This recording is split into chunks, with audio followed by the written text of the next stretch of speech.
성경을 읽다 보면요, 세상에 뛰어난 조건을 가진 사람들의 성공담, 승리를 다루지를 않습니다.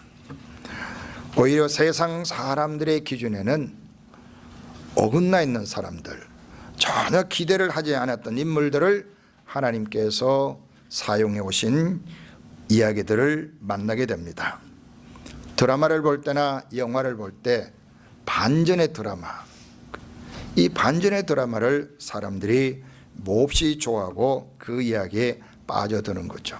저 사람들이 갈등하는데 앞으로 결혼이 될까, 아니면 사업에 성공할까, 아니면 복수를 하게 될 것인가, 선이 이길 것인가, 악이 이길 것인가, 이런 드라마들이 마지막에 어떤 결말이 올 것인가, 이게 아주 우리 마음을 사로잡지 않습니까? 우리가 드라마를 볼 때, 영화를 볼 때 이런 반전도 있지만 인생에도 그런 반전의 드라마가 상당히 많습니다. 하나님께서 특별히 인생들을 다루실 때 반전의 드라마를 써가시는 그런 모습을 오늘 우리가 함께 나누고자 합니다. 하나님은요, 유명한 작가처럼 드라마를 대본으로만 쓰지 않습니다. 실제 삶을 그렇게 만들어 내셨고 그렇게 만들어 내시는 분인 줄 믿습니다. 변방의 사람들과 주변의 사람들, 그 사람들을 사용하셔서 아름답고 놀라운 일들을 만들어내신 분이 바로 하나님인 걸 믿습니다. 이런 하나님의 능력을 누가 감히 상상할 수 있고 측정할 수가 있겠습니까? 오늘 우리가 읽은 이 본문 가운데 8절과 11절에 나오는 단어들을 주목하셔야 돼요. 8절에 보니까 죽으심이라 이런 말씀이 있고요, 그리고 보면 모든 입으로 주로 고백한다 이런 단어가 나옵니다.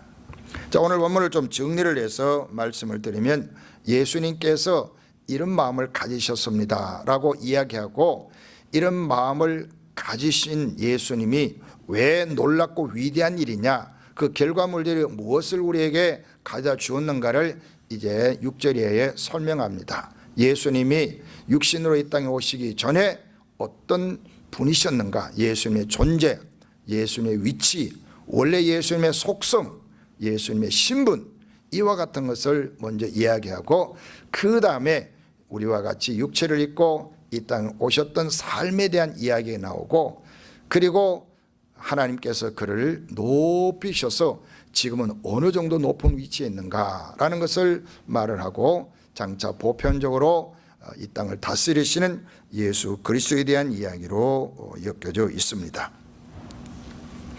예수님은요, 원래 하나님이셨다고 성경이 말씀합니다. 원래 하나님이셨던 예수님께서 하나님과 같은 본질과 영광과 권세와 능력을 가지셨던 분인데, 그분이 그 위치에 머물러 있지 않고 그 위치를 억지로라도 취하려고 애쓰지 아니하고 하나님의 위치에서 있지 않으려고 내려오셨다는 거죠. 그걸 다 놓고 내려오셨다는 거예요. 어떻게 내려오셨느냐? 종의 신분과 위치로 내려오셨다고 말합니다. 그리고 이를 사람이 되셨다 이렇게 설명하고 있는 거죠. 억지로 힘을 가지고 내가 왜 그런 위치에 내려가야 돼, 나는 하나님이잖아 라고 하는 식으로 하시지 않으셨다는 거예요. 그리고 자기를 다 비워서 예수님이 사람과 같이 되셨다라고 이야기합니다. 자, 오늘 우리는 이런 과정에 대한 설명보다는 좀 그리스도의 낮아지심을 빨리 좀 이야기해 보려고 합니다. 자, 8절에 사람의 모양으로 나타나셨다. 사람의 모양, 사람과 같은 형태, 폼을 취하셨다는 것이죠. 우리가 사람이기 때문에 사람을 잘 알지 않습니까? 사람은 곰보다 힘이 평균적으로 약합니다. 곰을 이길 수 있는 어마어마한 힘을, 괴력을 가진 사람도 있을 수 있겠지만, 그러나 평균적으로 곰과 싸워서 이길 수가 없어요. 왜냐하면 곰은 발톱이 날카롭고 힘이 있잖아요. 우리 나도 뭐 발톱이 세면 까지가 곰도 확 그만한데, 이게 손톱 힘이 하나도 없잖아요. 그죠? 이빨이 뭐 두드러지 안 나타나가지고 말이죠. 이거 물 수도 없고. 그러니까 우리 뭐 곰과 싸워 이길 수 없어요. 호랑이의 순발력, 이건 따라갈 수 있어요, 없어요? 따라갈 수가 없죠. 푹 퉁 뛰면 여기서 기둥까지 그냥 웅 달려든 우리는 그냥 기절해버리니 호랑이 나타나는 순간 기절하는 거죠. 곰을 보기만 해도 진짜 무섭더라고요. 전 직접 이렇게 등산하다가 곰을 본 적이 있는데 그 다행히 일령이 있어가 제가 덜 쫄았지. 혼자 만나서 엄청 쫄았을 것 같아요.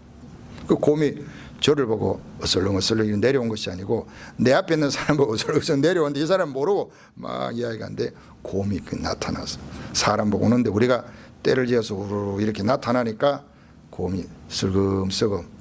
곰은요 피한 척하지 피하지 않아요. 빙빙 돕니다. 처음에 제 쪽에 먹잇감이 되나 안 되나 돌아보는 거예요. 그래서 상당히 긴장을 한참 해야 되죠.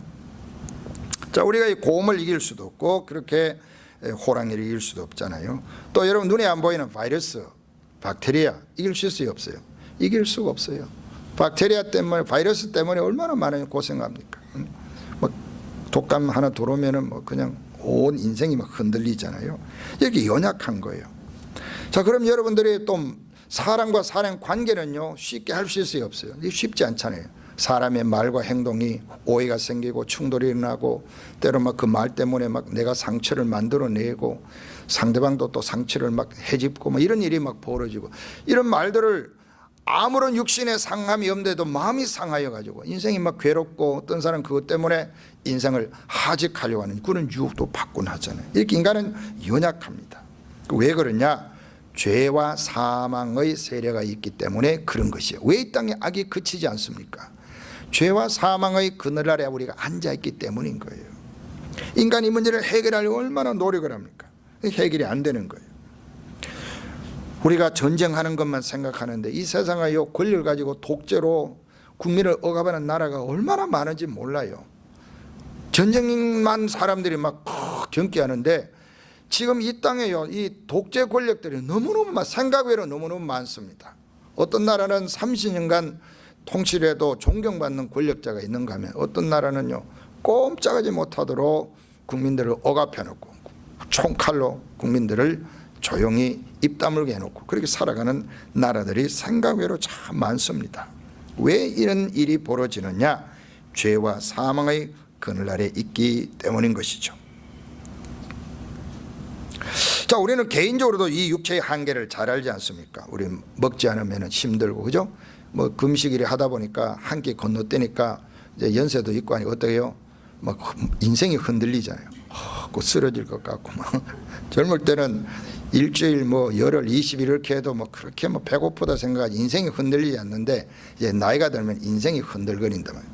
그래서 한 끼 금식하는 것이 굉장히 어렵다고 생각을 합니다. 그런데 금식에서 돌아가신 분은 역사 일은 없습니다. 굶어서는 돌아가시지만 금식에서는 아무도 안 돌아갔어요. 물론 40일 금식아 이런 거는 위험합니다. 그런 거는 위험한데 왜?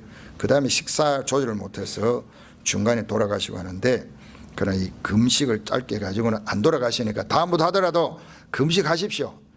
일주일요 한 끼 굶어 가지고 그냥 까딱 없어요. 체중만 살짝 줄지 아무 문제가 없습니다. 아멘을 아무도 안 하시네.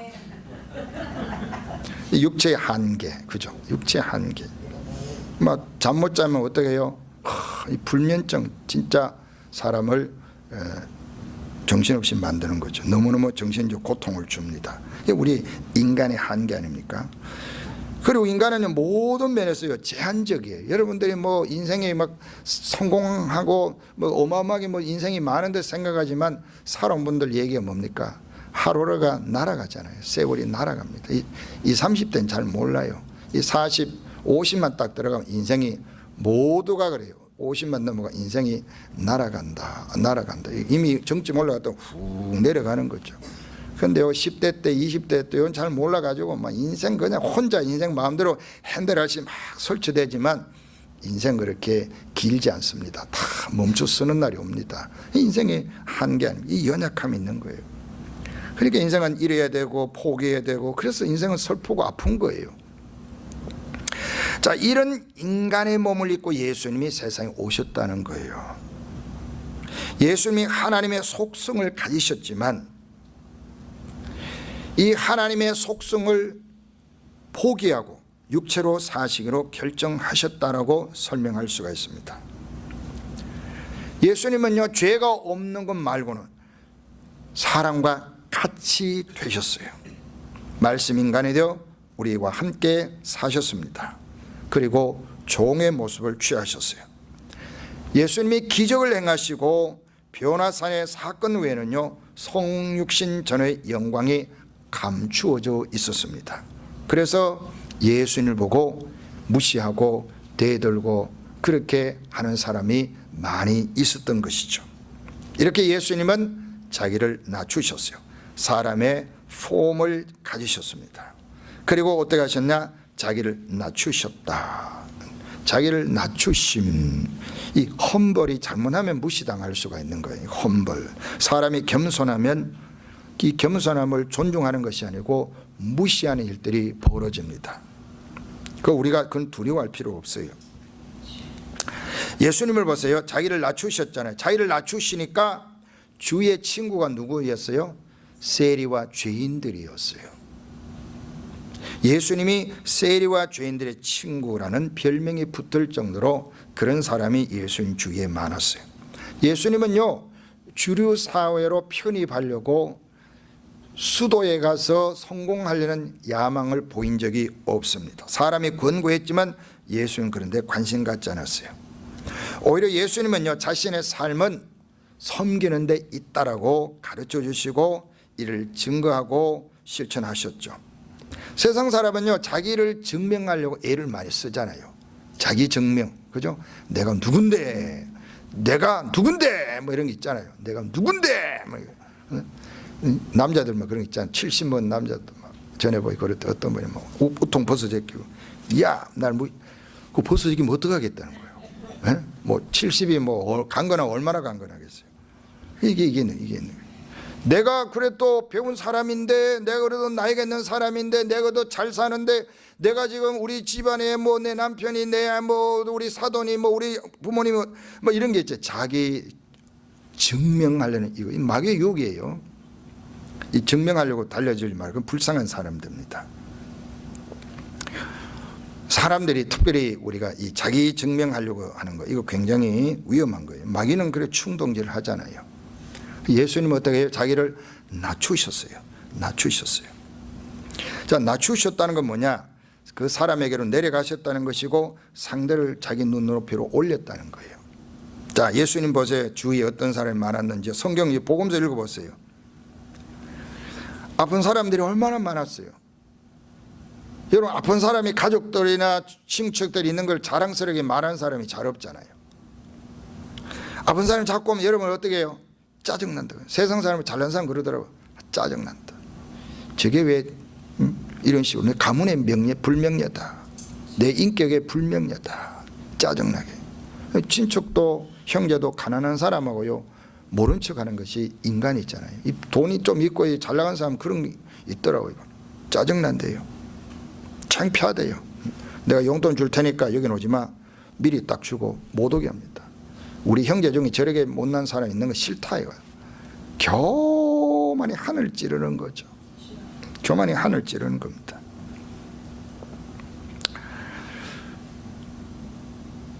근데 예수님 곁에는 뭐 그 아픈 사람들이 막 맨날 오는 거예요. 예수님이 만약에 거기에 진료비, 접수비 얼마, 그 다음에 또 진찰하는 돈 얼마, 약품가 얼마, 검사장비 얼마 이래가지고 청구서 2,630불 여기 청구해서 많이 모였겠어요? 여러분 2,630 막 내고 잘 찾아가요? 안 가죠. 10불 가지고 막 달달달 떨고요. 뭐 할머니들 얘기 들으면 그렇더라고요. 뭐 15불, 나는 10불이야. 뭐. 그걸 가지고 막 자랑하고 그래요. 왜 용돈 쪽에 살다 보면 그렇긴 하지만 인생 80년씩 살았는데 그거 가지고 쪼잔한 인물 되더라고요. 그게 인간인 거예요. 육체 인간, 육체 중심. 우리 교인들은 그러면 없기를 바랍니다. 있으면 줄 알고 주는 것을 기뻐할 줄 알아야 돼요. 그 오벌 안 내려고 꿍치고 거짓말하고 이러지 말고 줄 수 있으면 즐겁게 주세요. 하나님의 자식들이 그리 쪼잔해가지고 그게 하나님이 얼마나 옹색한 분이겠어요. 그죠? 자, 이렇게 아픈 사람 중에 많아. 그 다음에 율법대로 살지 못하는 사람이 많았잖아요. 그 다음에 영혼이 병들고 방황하는 사람도 있었고요. 마음이 갈 곳이 없고 외로운 이웃들도 많았고요. 가난한 사람들, 배우지 못한 사람들, 막 귀신에게 시달리는 사람, 자식을 제대로 돌보지 못해가 막 애끓는 부모, 탐욕 속에 살았지만 만족이 없어서 영혼이 허했던 사람들, 율법을 배웠지만 율법의 의미도 발견치 못하고 율법에 종노당한 사람들, 또 율법에서 거부당하고 사회에서 격리되어 떼거리를 지어 살던 불쌍한 사람들, 길을 방황하는 사람들이 예수님 주위에 얼마나 많이 모여들었어요. 그렇게 많이 모여드신 이유가 뭐예요? 예수님이 헌벌하셨기 때문이에요. 예수는 언제나 그들을 미소 띤 얼굴로 친절한 말씀으로 언제나 그들을 온화한 표정으로 맞아주시고 대화에 나눠주시고 필요를 채워주시고 했기 때문에 그렇게 많은 사람이 예수님 주위에 몰려든 거예요. 예수는 그들에게 정치인 구호를 내세운 것도 없고 그들을 선동하신 적도 없고 그들에게 뭐 뻥뻥 큰 소리 치신 적 없잖아요. 그런데 예수님 곁에 늘 그런 사람이 모여들었어요. 마지막 날 밤에는요, 예수님이 제자를 앉혀놓고 그 먼지 묻은 발들, 자기의 제자들에게 발을 씻겨주는 그 모습을 보여주시면서 너희는 형제들끼리 서로 이렇게 살아라. 내가 선생으로서 이렇게 본을 보여서 너희는 그렇게 살아라 말씀하셨어요. 이 모습은 세상에서는 낯설거든요. 제자가 스승의 발을 씻겨줄 수는 있지만은 스승이 제자들의 발을 씻겨주는 일은 흔하게 볼 수 없는 일들입니다. 퍼포먼스로는 한번 할 수, 무슨 행사나 의식으로 한 번은 할 수 있지만 그런 삶을 지속적으로 살아내는 것은 겸손하지 않고서는 할 수 없는 일이에요. 자, 이렇게 주님이 낮아진 모습을 가지고 사람들과 함께 하셨지만 마지막에는 어디까지 예수님이 자기를 낮추십니까? 죽기까지 복종하셨다는 말씀이에요. 죽기까지 복종하신 거예요. 처형돼서 범죄자로 죽기까지 자기를 낮추셨어요. 비움을 완료하신 거예요. 그는 자기 영혼을 쏟아부어 사망에 이르게 되었다. 이사야서에서 말씀하고 있습니다. 그러면 죄가 없기 때문에 죽음이 당연한 결론이 아니었습니다. 그분은 순종하여 죽으셨습니다. 여러분, 예수 그리스도가 사형 판결을 받았다는 장면을 너무 여러분들이 평범하게 생각해요. 여러분들이 만약에 재판받는다고 상상해 보세요. 재판정에 갔습니다. 여러분들의 죄목에 대해서 국가가 검찰을 통해서 공소장을 제기했잖아요. 이 사람이 이런 죄 때문에 사형을 언도해야 됩니다 라고 고소했는데 판사가 보기에는 이 잘못되었다고 되돌릴 수 있는데 판사가 어떻게 하느냐, 사형이라고 선고를 내린 거예요. 당신은 왜 그런 나쁜 짓을 했어요? 15년 징역 살아요. 이렇게 하는 것이 아니고 남의 돈을 그래 많이 떼먹었으니까 벌금 2억 5천만 이 정도 때린 게 아니라니까요. 여러분들이 재판받는데 뭐라고 말합니까? 사형, 이 말이에요. 사형이란 말은 뭔 말이에요? 너는 이 세상에 없어져야 될 인간이야, 이 말이에요. 사형이라는 것은 너는 이 세상에 흔적을 남기지 말고 사라져, 이 말이에요. 그걸 고상한 말로 사형이라는 겁니다. 예수님께 그런 판결이 내려졌다. 너는 이 세상에 아무 유익이 없는 존재야. 네가 살아가지고 우리에게 도움이 되는 것은 단 하나도 없는 거야. 너는 한 끼 밥을 먹는 것도 아까워. 너는 네 죄값 때문에, 네 죄가 이렇게 무시무시해서 너는 죽어야 돼, 없어져야 돼 라는 것이 뭐냐, 그게 사형이라는 겁니다. 여러분이 그런 판결을 받았다고 상상해 보세요. 여러분 인생이, 내가 인생에 아무런 도움이 되지 아니해서 이 사회가 권력을 가지고 나를 제거한다는 거 하는 그런 인생이라고 상상해 보세요. 이게 얼마나 애통한 일이고 너무너무 괴로운 일이 아니겠어요? 예수님이 사형 판결 받았다, 뭐 죽으셨구나, 아무 감각 없이 말씀을 묵상하지 않으면 아무 감각이 없는 거예요. 그러니까 그리스도가 나를 위해 죽었다라고 하는 이 개념이 뭔지를 몰라가지고 아직도 자기가 살아 설치려고 하는 사람들이 교회 안에 너무 많이 있어요. 너무 안타까워요. 그리스도가 나를 대신하여 너는 이 땅에 아무 살 가치가 없는 거야, 하나님이 판결을 해야 되는데 그 자리에 그리스도가 대신 앉으셔서 사형 판결을 받은 거예요. 그 자리까지로 예수님은 수용하신 거예요. 그걸 받아들인 거예요. 그리고 심지어 죽음이란 이 사악한 세력에게까지 자기를 맡겨버리잖아요.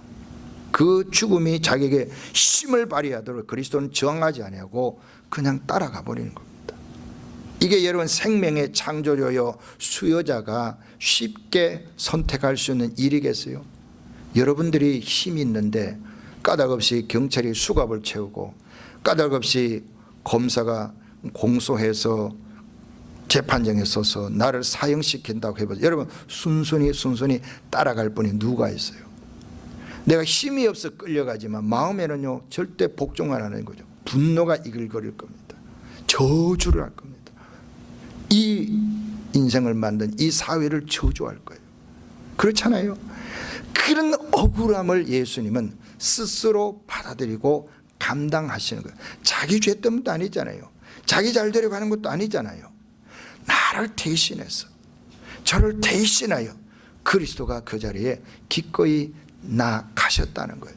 이게 자기를 낮추시고 죽기까지 복종했다는 겁니다. 여러분 십자가형은요 가장 수치스럽고 끔찍한 거잖아요. 한 칼에 사람을 죽이는 것이 아니고 사람을 피를 말려 죽이는 것 아닙니까? 총 한 방 쏘서 해결하는 것도 아니잖아요. 피를 말려서 생사람을 매달아 놓고 피를 말려서 죽이는 고통이에요. 여러분 그게 얼마나 끔찍하고 불명예스럽고 저주 쓴 일입니까? 그런데 그리스도가 거기까지 나아가시더라는 거예요. 왜? 우리를 대신하여 그렇게 하신 거예요. 여러분 유대인들은요 십자가에 처형되는 것을요 하나님께 저주받았다 그렇게 여겼어요. 그러니까 이러한 예수님의 죽음은요 유대인들이 예수님을 그리스도 받아들이는데 어마어마한 방해가 되었어요. 하나님께 저주받은 자를 어떻게 그리스도로 말하냐 이거예요. 이 논리를 지금도 그들은 완고하게 갖고 있는 거예요. 그러나 예수 그리스도께서 죽으심으로 말미암아 사람과 하나님 사이의 모든 저주가 제거된 줄 믿습니다.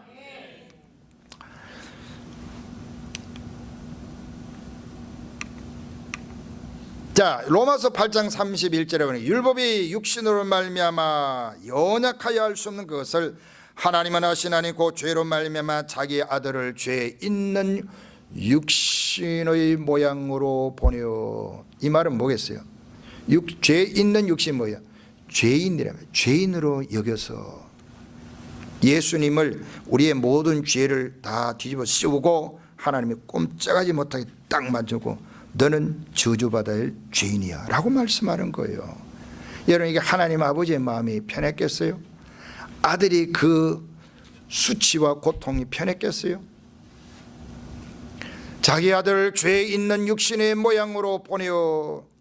우리 아들이 멀쩡히 잘 있는데 그 아들이 친구 대신해서 도둑 누명 쓰고 깜빵에 가는 것을 아버지가 가만히 보고 있는 것도 못 마땅한데 자기 아들이 이웃 친구 너무너무 좋아하니까 자기 아들 도둑 누명 씌워 깜빵 보낸 거 그거 견딜 수 있는 부모 있어요 없어요? 있어요 없어요? 그런 아버지를 존경하는 아들이 있어요 없어요?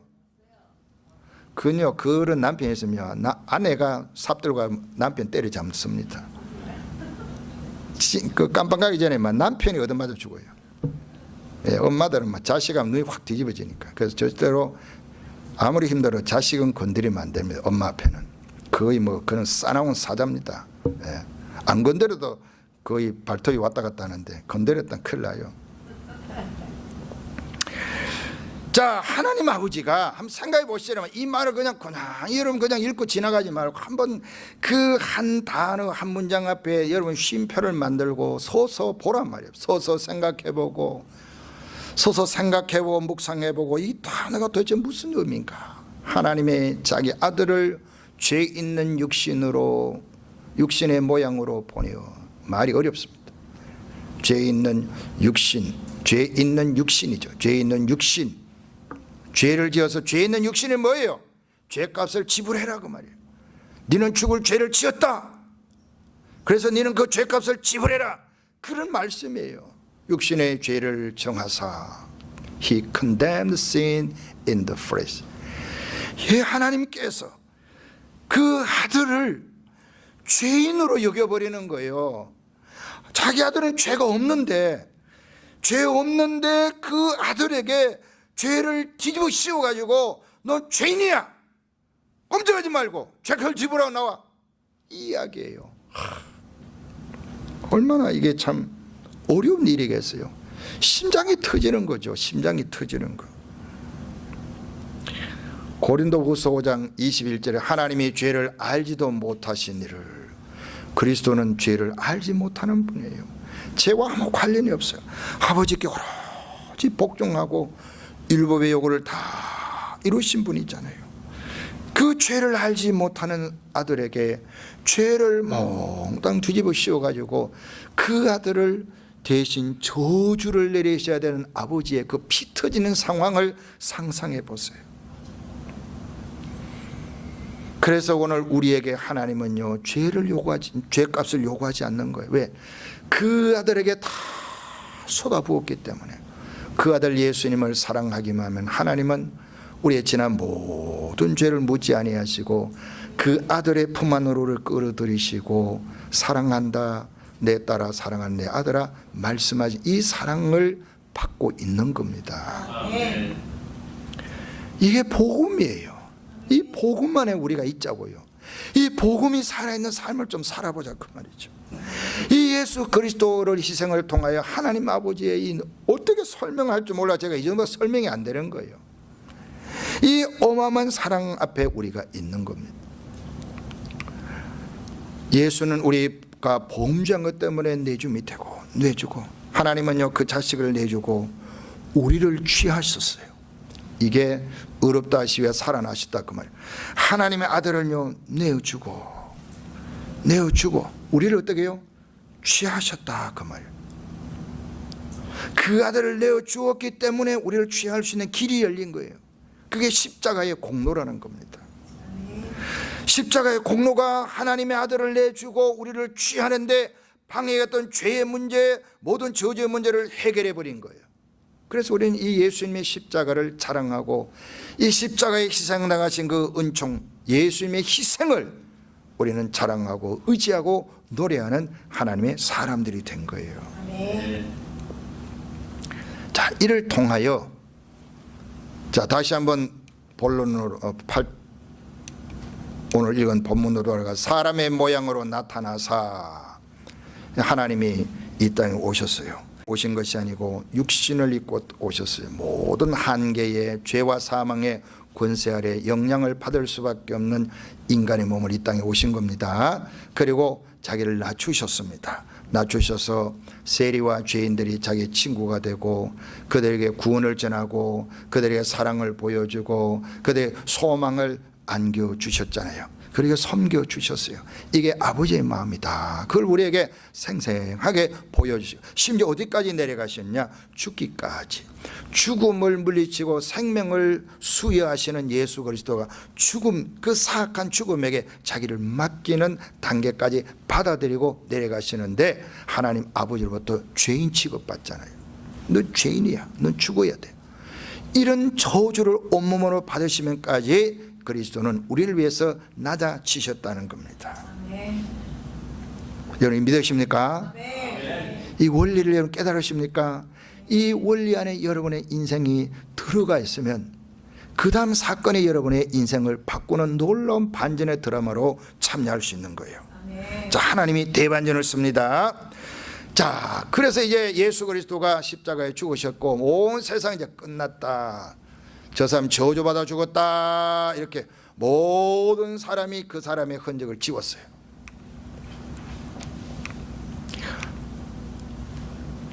지웠는데 하나님이 그를 어떻게 해요? 지극히 높여 모든 이름 위에 뛰어난 이름을 주사. 그렇게 죽은 예수를 다시 살리셔서 하나님께서 뛰어난 이름을 주셨다라고 말씀하고 있는 겁니다. 그 은혜와 사랑 안에 있는 하나님의 사람들, 여기 인생의 대반전의 드라마가 씌워지는 거죠. 예수 그리스도를 하나님이 다시 살리셨습니다. 자, 여러분 인류의 역사를요 보면은 최대 반전이 우리는 보통 산업의 발달, 대량 생산 체제, 생산 수단의 발전, 이런 말면 어마어마한 부, 그리고 기술이나 문명의 발전을 통한 자원의 활용의 극대화, 이런 것들이 생활에 편리를 주고 많은 부를 가져주게 되었다, 많은 일자리를 창출하게 됐다라고 이렇게 생각, 이걸 높이 평가를 합니다. 거기에 공헌한 사람들 이름을 계속 역사에 되새기면서 자랑합니다.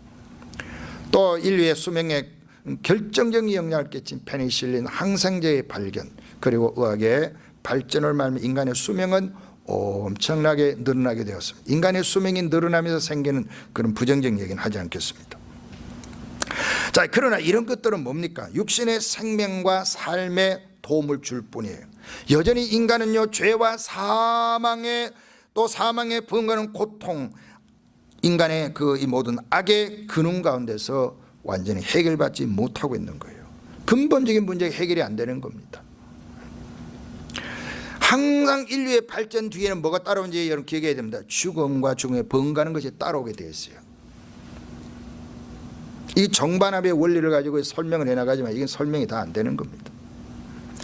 반드시 기억해야 됩니다. 기술 문명이 최고도로 발전하면 그 뒤따르는 죽음에 번가는 고통이 인간에게 주어지는 거예요.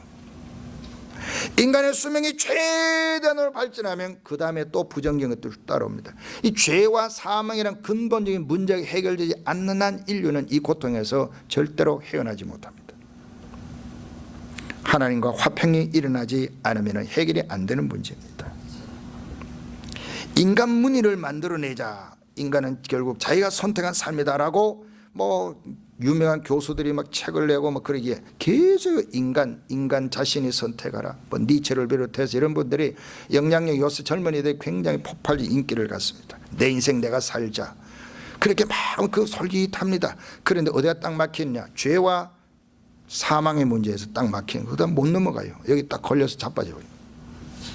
하나님의 말씀을 떠나가지고 인생 문제를 아무리 파고들어도 결국 죄와 사망에 걸려서 인생은 헤어나지 못하는 겁니다.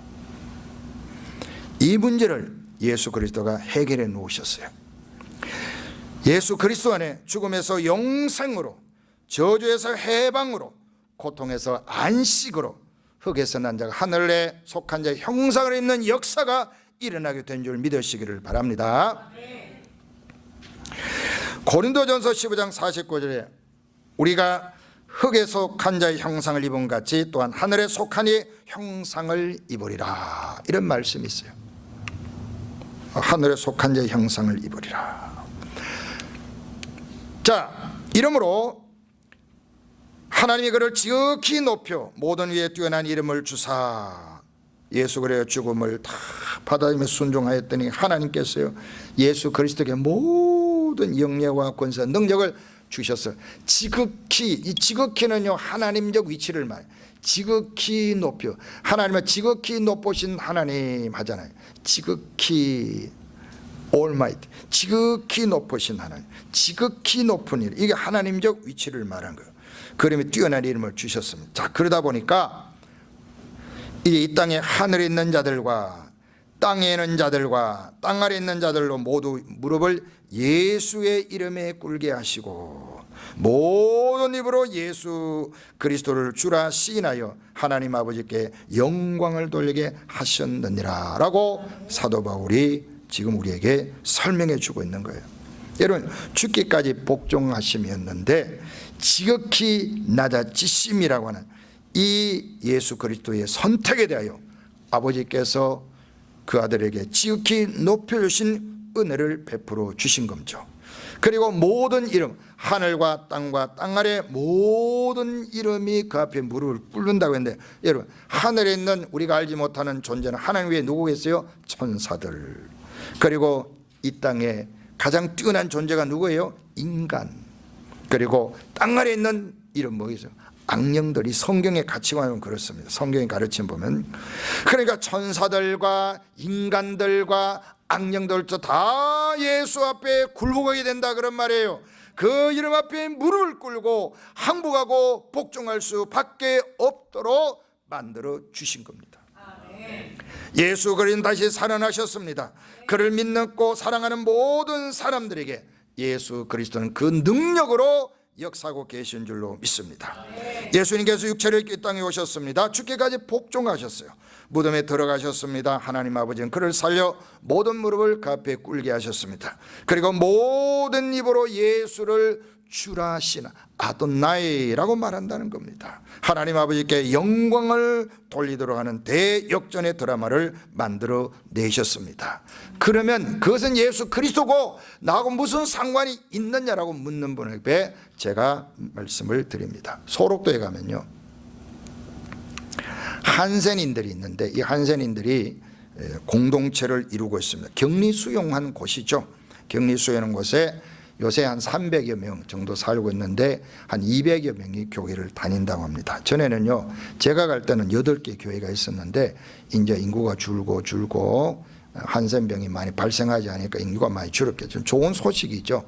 그런데 이제 교회당이 이제 점점 줄고 2개가 이제 남았다고 얘기를 하더라고요. 그게 이제 중앙이 이제 소록도 중앙교회겠는데 여기에 박형석 장로라는 분의 이야기입니다. 이분이 정확히 모르겠지만 해남 쪽에 분 같은데, 전라남도 저 해남 쪽에 땅끝 마을 있잖아요. 고구마가 유명한 전라남도 해남 쪽에서 자랐습니다. 이 사람이 한센병에 걸렸어요. 20대에 한센병에 걸렸습니다. 처음에는 몸이 너무 아파가지고 이 병원 저 병 다니면서 처방약을 먹어도 그때뿐이고 또 너무너무 아프고, 그래서 병원을 다니다가 해남의 무슨 종합병원에 가서 봐도 똑같고, 안 돼가지고 전남대병원에 가서 처방해도 똑같아 병이 낫지 않는 겁니다. 그러다가 이제 어떤 분이 광주에 있는 나협회라는 곳이 있는데 거기 가서 한번 진단을 받아봐라 해가지고 가서 균 검사를 해보니까 이 나균이 발견된 거예요. 이 한센 병이 보균자란 말이죠. 그 바이러스를 갖고 있는 겁니다. 자, 그것이 이제 판명이 되고, 그 판명이 되는 순간부터 그 소문이 친척들과 그 가족들, 동네 사람들을 엄청난 게 수군거림이 일어나지 않겠어요? 사람들이 옛날에 이 병에 대해서 우리 한국 사람 굉장히 안 좋은 말 하는 그런 게 있다. 그것만 막 하는 거예요. 저는 20대 그런 분 봤어요. 구걸하러 왔는데 그 사람 멀쩡해서 구걸하러 왔는데 막 어딜 여기 오냐고 막 소금 뿌리고 막 근데 속이 마음이 아프더라. 굳이 저렇게 할 필요가 있냐? 뭐 안 주면 되지. 그죠? 그거 상상해 보세요. 깊은 상처를 가족들이 받습니다. 그렇지만 그 이제 가족도 이제 더 이상 만날 수 없는 상황이 옵니다. 그래서 할머니가 형석에는 없는 것으로 여겨라, 그렇게 말씀. 그가 쓰던 물건들, 옷가지를 다 불에 태웁니다. 그리고 자기 아버지는 이미 그전 돌아가셨는데 어머니와 형제들이 도시로 이사를 나가고 자기는 소록도로 격리 조치를 받습니다. 자기가 처음에 자기에게 이 나병이 있다는 사실을 통보받았을 때 버림받는 느낌이었대요. 그리고 가족들도 자기를 죽은 사람으로 여깁니다. 그가 소록도로 떠나는 날 그 마음에 소록도에서 내가 나와서 나가는 날 당신들 다 죽여버릴 거야, 이런 마음을 가지고 그가 소록도에서 살았습니다. 소록도에 들어가서 보니까 사람들이 3년 몇 년 지나면서 고침받고 나가고 자기는 낫지 않는 거예요. 그 세월이 10년이 지납니다. 그러면서 이 몸이 나았어요. 그리고는 그것을 떠나지 않고 삽니다. 그리고 그 전에 그는 교회를 다니지 않았어요. 근데 소록도에 보니까 뭐 거의 대세가 교회 나가는 거예요. 이민 처음 왔을 때 뭐 요즘에는 안 나가지만 옛날에는 이민교회 뭐 이민 오면 교회 중심해가지고 직장도 소개받고, 목사님 우리 아이도 좀 돌봐주세요, 목사님 공항에 누구 온대 좀 픽업 좀 가, 목사님 방에 뭐 보증인이 필요하, 목사님 차 사는데 뭐 이래가지고 뭐 초기 이민 목사님들은 참 고생 많이 했어요. 전부 교회로 연결돼가지고. 그러니까 엉터리 교인도 많이 만들어내고 했어요. 막 아무튼 그러니까 뭐 교회가 이렇게 했는데 요즘에는 이제 아예 교회 안 옵니다. 지도 딱 보고요, 지번까지 딱 찍어가지고요, 인터넷을 딱 해가지고 집 사는 사람도 그렇게 딱 오지 이제 교회에 와서 손을 안 벌려요. 자, 근데 이 동네는 뭐 그냥 다 대부분 이제 교회를 나가니까 자기가 그냥 눈치 보였어라도 교회를 가서 뭐 할 일도 없고, 소록도에 가보면 알지만은 별로 할 일도 없어요. 그러니까 뭐 교회로 이제 나갑니다. 나갔는데 나이가 많은 교인들이, 성도님들, 제가 만난 그런 장로님, 그런 분들이겠죠. 그분들이 막 엄청 사랑해 주는 거예요. 너무 사랑해 주고 돌봐주고 합니다. 처음에는 이제 이 젊은 사람이 교회 가니까 귀해 가지고 막 일을 시키는 거예요. 우리 교회 청년 오면 제가 이것저것 부탁하듯이 일을 맡기면, 그럼 자기가 생각에는 내가 젊은 사람이니까 이런 일 저는 시키는 모양이다 라고 생각했는데, 그게 아니고 이 한 사람을 진심으로 사랑해 주면서 묵묵히 봉사하고 묵묵히 섬겼더니 교회 안수 집사로 세워주고 장로로 세워주고 심지어 마을의 자치회장 자리도 주고, 그렇게 위치가 자꾸 주어집니다. 상상해 보세요. 한센병으로 가족도 거부하고 동네 사람도 거부하고 세상도 거부하고 소록도에 왔는데, 이건 거의 죽은 목숨이거든요. 이건 살아있는 사람이지만 사실 죽은 목숨이에요. 자기는 죽은 사람과 마찬가지 취급을 받는 사람인데 여기 와서 인정받기 시작하는 거예요. 존중받기 시작하는 거예요.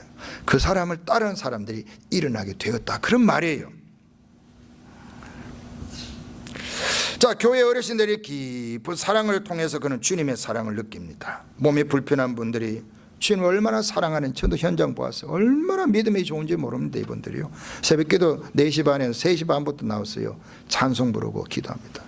여러분들은 뭐 간당간당 그런 시간 나와가지고 설교 뭐 좀 하면 길다 짧다 얘기하고 뭐 기도합시다 뭐 5분 땡하고 집 가버려. 그것도 나오는 게 기적이라고 요새 목사들 공동 얘기. 와, 한맘제 교인들 비해가지고 새벽기도 많이 나오네요, 이런 말이에요. 얼마나 육신이 편한 삶을 사는지 한번 봅시다. 누가 천국 가서 큰 소리 질는지. 자, 그렇게 이 사람이요, 어른들이 뭐 헌신하고 은혜를 삼하는 모습에 감동을 받았어요. 그래 사랑을 먹고 먹으면서 어느 순간 자기 속에 얼어붙어 있던 이 미움이라는 얼음덩어리, 분노라는 얼음덩어리, 단단하게 달려있던 그 원망들, 이 불만들, 이 거부감에 받은 상처들이 하나씩 하나씩 떨어져 나가고 녹기 시작하는 거예요. 어느 날, 이분의 이야기입니다. 어느 날 자기 마음속에 사랑이 솟아나더라는 겁니다. 사랑의 샘솟도 솟아나더라는 거예요. 그 어른들을 보면서 경건하게 살려는 그 모습 보면서 그리스도를 더 사랑하게 되고, 그래서 점점 믿음이 자라서 그가 뭐라고 말하냐, 저는 소록도에서 다시 태어났습니다, 그 말이에요. 여러분, 누가 이 사람을 이렇게 신앙 고백하게 만듭니까? 세뇌되었기 때문인가요? 지식인가요? 가족의 사랑인가요? 사람들이 잘해주었어요? 국가에서 치료 잘해서 그런가요? 아니잖아요. 예수 그리스도의 살아계심, 그분의 사랑과 능력, 그 사랑과 능력에 붙들렸던 성도의 사랑, 그 속에서 이 사람이 다시 태어났다는 고백을 한 거예요. 아멘. 이건 매우 중요한 고백입니다. 이분이 예수님 때문에 만약에 거듭날 수 있었다면 오늘 이 땅에 이분보다도 불행한 사람이 과연 몇 명이 되겠어요? 그들도 다 다시 태어나는 기적을 경험할 수 있는 줄로 믿습니다. 세상과 가족이 버린 것을 예수님 만나 주셨잖아요. 미움으로 상처로 외로움으로 꽁꽁 얼었던 청년의 마음에 주님의 사랑이 차오르기 시작하자 그게 다 미움과 상처가 녹아버리고 감사합니다, 그 고백하는 거예요. 감사합니다. 그가 가장 나른 자리에 죽은 자와 같은 저주받은 그 자리에 가 있을 때 살아계신 예수님이 그를 찾아주셨습니다. 그를 만져주셨습니다. 예수 그리스도의 사랑을 품은 제자들이 그를 품어주고 사랑하고 축복했습니다. 그를 인정해 주었습니다. 그 안에서 이 사람이 완전히 변화되고 회복이 된 것입니다. 사랑이 솟아나니까요, 봉사를 얼마나 열심히 하고 열심히 하는지 세상 이 소문이 나가지고요, 대통령상을 받았어요. 표창. 여러분, 대통령상 받는 거, 봉사하는 것이요, 그게 간단한 거 아닙니다. 공무원들이 다 저거 올려가지고 경쟁해가지고 받는 거예요. 올려도 다 받는 게 아니에요. 올리고요.